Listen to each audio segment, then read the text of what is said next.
Olá pessoal, eu sou Ângela Torquato do canal Reflexão e Conscientização.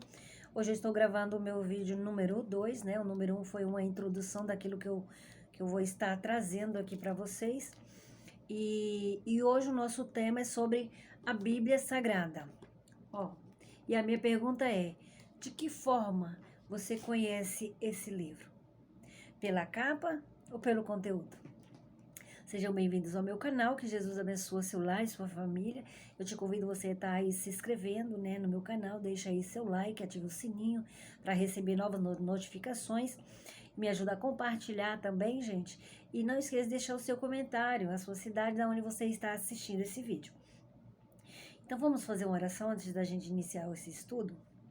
Santo Eterno Deus, envia teu Espírito Santo, Senhor, a se fazer presente durante esse nosso estudo, para que Ele nos abra nossa mente e nosso coração para que possamos, Senhor, entender a sua mensagem. Tudo isso nós te pedimos em nome de teu Filho Jesus. Amém. No vídeo passado nós refletimos, né, sobre qual é a nossa verdadeira regra de fé.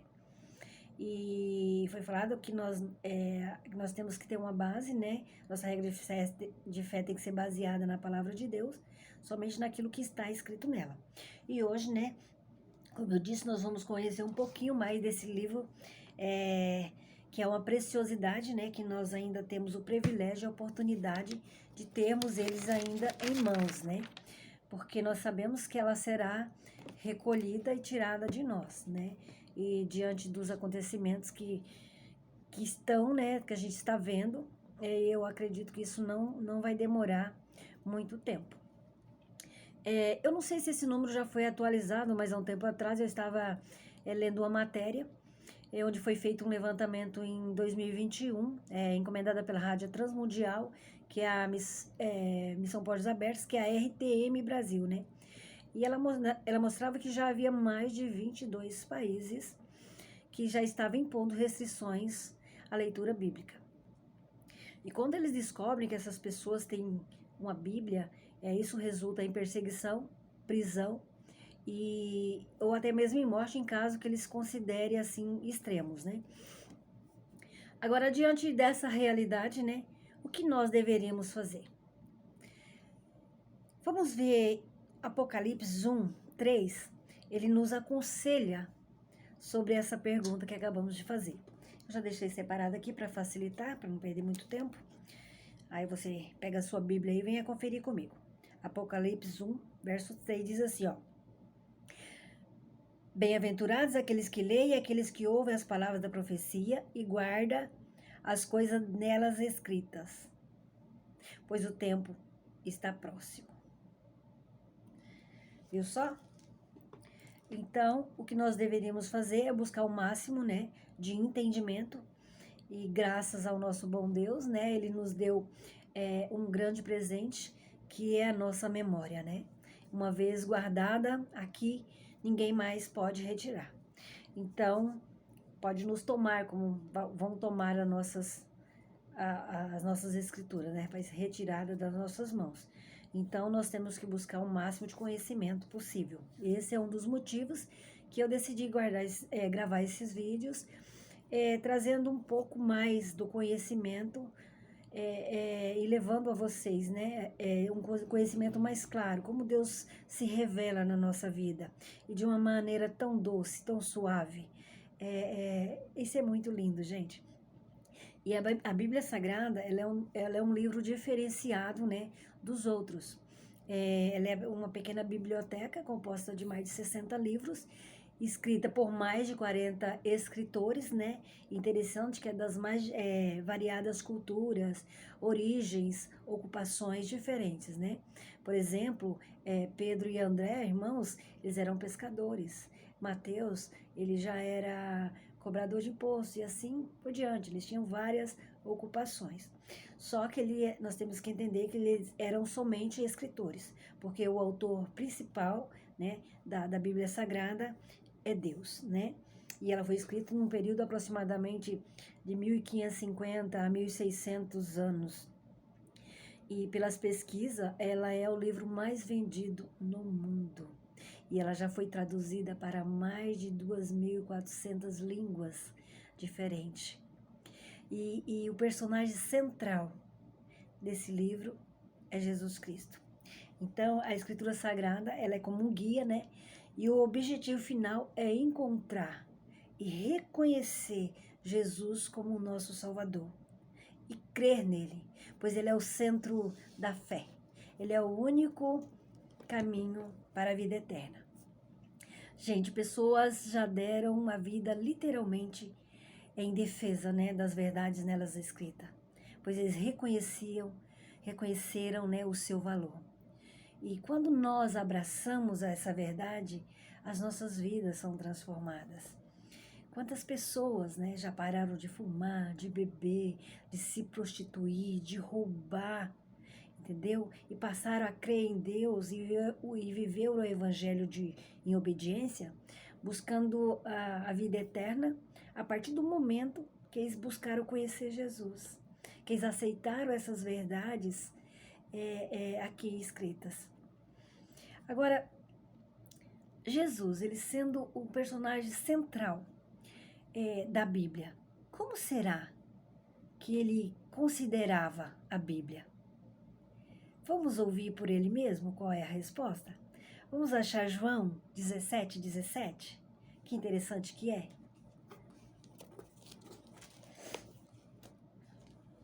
Aqui, marcando.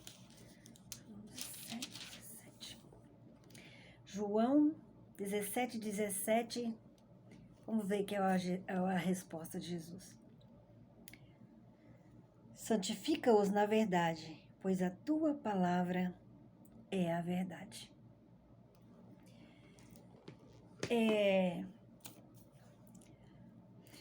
Nesse versículo, Jesus estabelece que a própria palavra de Deus é a verdade.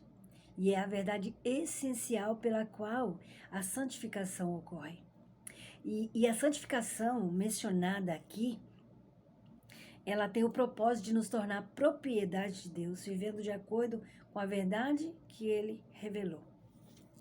Não é interessante?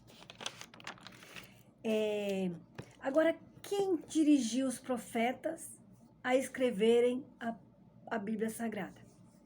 Vamos para Pedro 1:21. Pedro 1:21.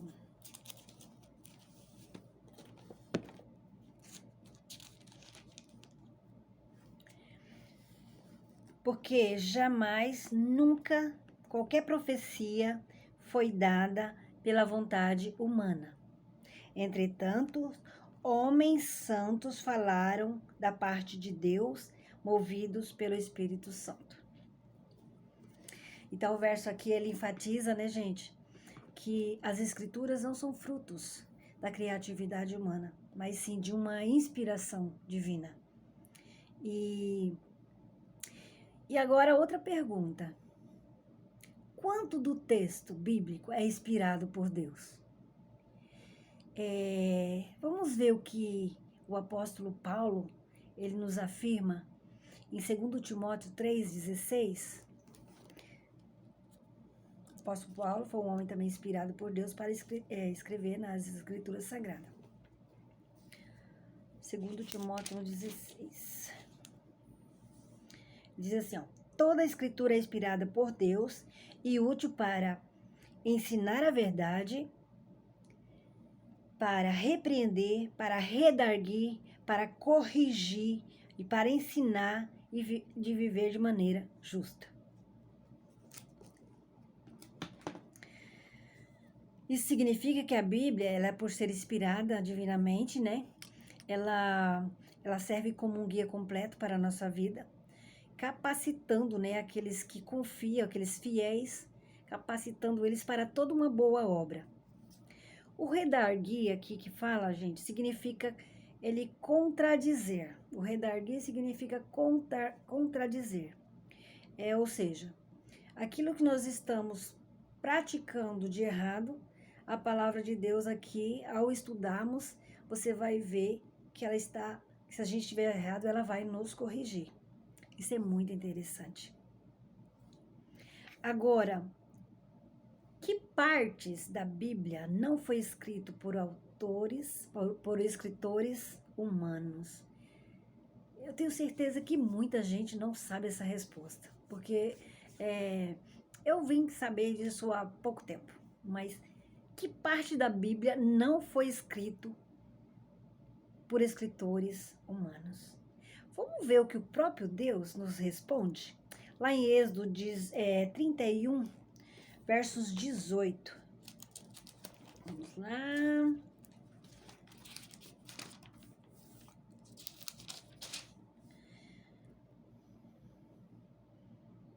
Gente, que pergunta interessante. Olha só a resposta de Deus a essa nossa dúvida. E tendo acabado de falar com ele no Monte Sinai, deu a Moisés as 2 tábuas do testemunho, tábuas de pedra, escrita pelo próprio dedo de Deus. Você sabia disso? Que o próprio Deus escreveu a sua lei? É muito interessante. E agora uma outra coisa.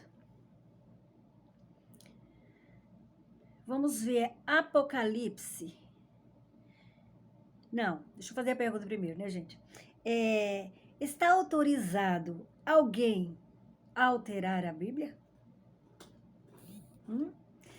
Vamos ver o que João, em Apocalipse 22, 18 e 19, nos responde, ó. Está alguém autorizado a alterar a Bíblia? Apocalipse. Tá marcado aqui. Ó, isso aqui é João falando, tá, gente? Inspirado por Deus. A todo aquele que ouve as palavras dessa profecia, desse livro, testifico. Se alguém lhe fizer qualquer acréscimo, Deus lhe acrescentará os flagelos escritos nesse livro. E se alguém tirar qualquer coisa das palavras desse livro, dessa profecia, Deus tirará a sua parte da árvore da vida, da cidade santa e das coisas que se acham escritas nesse livro. Isso foi João falando, inspirado por Deus. Agora, vamos ver, será que foi Jesus? Será que Jesus autorizou alguém a alterar a Bíblia? Vamos ver Mateus 5,18. Vamos ver o próprio Jesus respondendo essa nossa pergunta. Mateus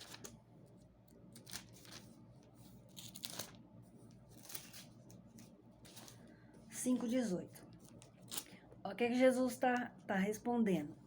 Porque em verdade eu vos digo, até que o céu e a terra passem, nenhum jota ou um tio será tirado da lei, sem que tudo seja cumprido. Tá, Jesus acabou de dizer aqui que nem um tio, nem um jota será tirado da lei. E a gente sabe que muitas coisas foram mudadas, né? Do que está escrito aqui. Mas então, será que foi Deus que autorizou? Então vamos ver Malaquias, ó, Deus falando, Malaquias, o último livro do Velho Testamento, 3:6. Vamos ver o que ele diz aqui. Porque eu, o Senhor, não mudo. Por isso vós, ó filhos de Jacó, não sois consumidos. Ou seja, nem João, né, inspirado por Deus, autorizou, nem Jesus, nem Mateus 5,18, e o próprio Deus em Malaquias diz, porque eu, Senhor, não mudo. Porque isso vós, ó filhos de Jacó, não sereis consumidos. Aqui Deus diz que não muda de caráter, ele não muda de promessa. Ele é fiel. E por causa da sua própria natureza misericordiosa, Deus preserva o seu povo, mesmo quando ele se desvia.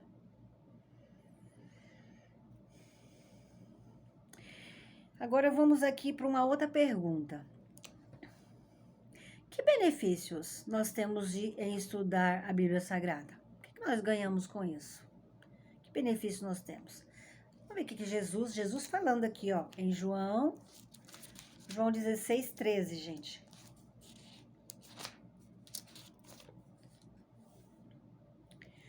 Ó, quando vier, porém, o Espírito da verdade, ele vos guiará a toda a verdade. Esse versículo, ele promete que o Espírito Santo será o nosso guia. Então, o benefício que recebemos é que o Espírito Santo, ele nos orientará, conduzindo somente na verdade. E aqui, em João 8,32, Jesus continua falando. Quer ver? 8,32.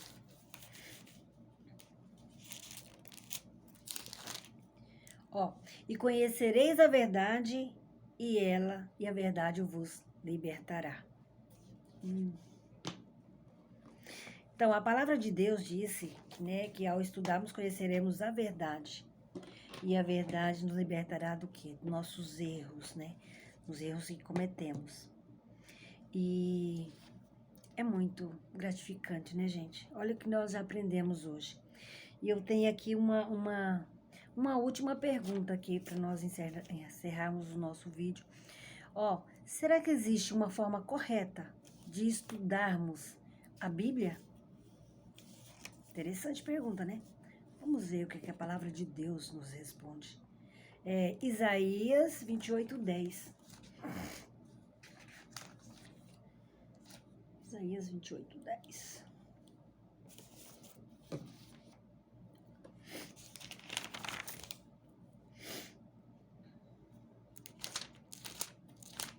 Ó, diz assim: pois é ordem sobre ordem, ordem sobre ordem, regra sobre regra, regra e mais regras, um pouco aqui e um pouco ali.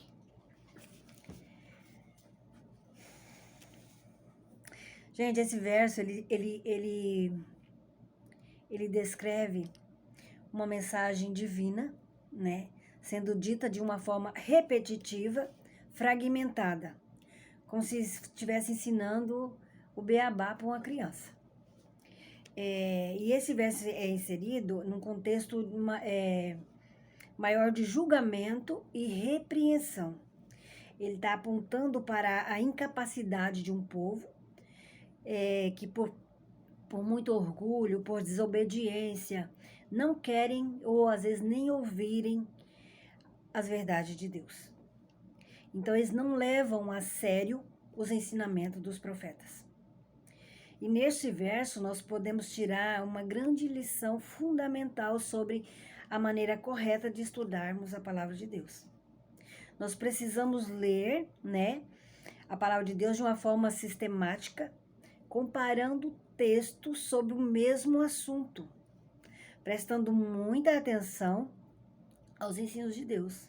Olha, ele disse um pouco aqui e um pouco ali. Em vez de a gente interpretar de uma forma fragmentada, desorganizada, um verso às vezes isolado e ali faz uma reflexão sem um contexto, né? Então esse verso ele nos sugere que os ensinamentos de Deus devem ser aprendidos gradualmente, entendendo cada preceito, cada regra em seu contexto. Amém? É por isso que eu trouxe hoje esse primeiro estudo, que é a Bíblia, o livro, a Bíblia Sagrada em si. E olha, gente, que interessante.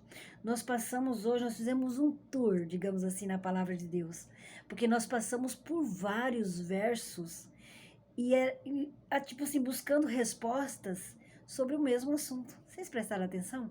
Nós fomos em Romanos, Apocalipse, João, Isaías, 2 Pedro, 2 Timóteo, Êxodo, Malaquias e Mateus. Nós pegamos um pouco aqui e um pouco ali. Você viu como deu como foi esclarecido o assunto? Só que o assunto sobre a Bíblia, ele é muito maior. Eu acredito que o próximo vídeo, número 3, eu vou estar ainda falando sobre como estudá-la, porque existe muitas palavras simbólicas que nós precisamos saber para quem foi falado, ou tipo assim, que às vezes ela fala por si, e às vezes ela fala em código. E se nós não conhecemos o significado das palavras, nós não vamos entender o texto, entendeu? Então, é muito importante, é muito interessante. Já estou ansiosa para o próximo vídeo. E agora eu quero agradecer, né, quem assistiu esse vídeo até o final. E como eu prometi, né, no vídeo passado, que eu ia estar mandando um beijo especial a algumas pessoas que comentaram no vídeo, outras pessoas comentaram no privado, né?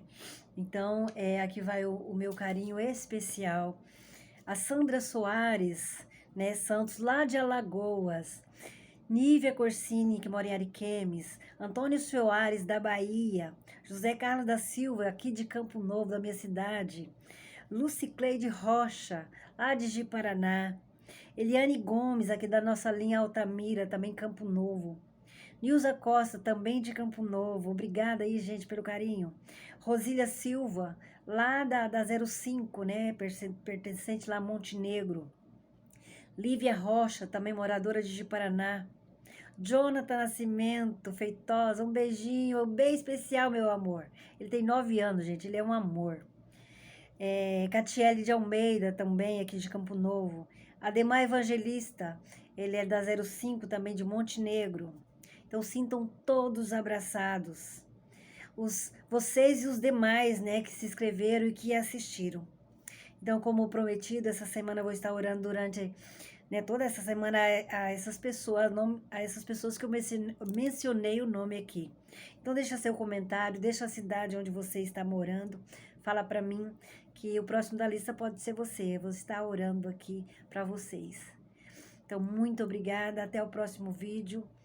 Que o Espírito Santo te conceda muita luz, muita sabedoria para entender a mensagem que está sendo transmitida a vocês. Sinta o meu abraço. Até o próximo vídeo.